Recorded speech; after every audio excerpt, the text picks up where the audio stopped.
ती भरतीच्या नादात मी अख्खी जवानी फुकली. माझी वाट बघायच्या नादात ती दुकानातली मिठाई सुकली. एका बेरोजगारावर कोण प्रेम करणार, पण माझी प्रेयसी माझ्या तोंडावर तुटली. आणि माझा बा मला बोलला की तुला जन्म देऊ तुझी आईच. मला माझ्या बाच्या बोलण्याचं फारसं वाईट वाटलं नाही, कारण माझ्या पायात बूट असावा म्हणून त्याला सोडून फाटका चप्पल कोणी घातलं नाही.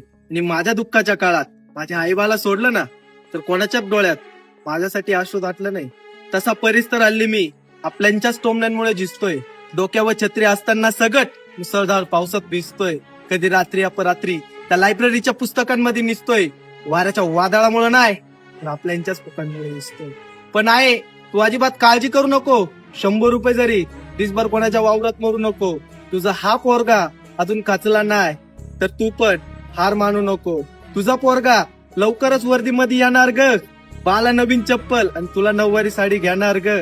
आणि गल्लीतल्या ज्या बायकांनी तुझ्या लेकाला नालायका म्हणून नावं ठेवलात, त्याच नालायकामुळं आज तुला मानपान मिळणार ग. हा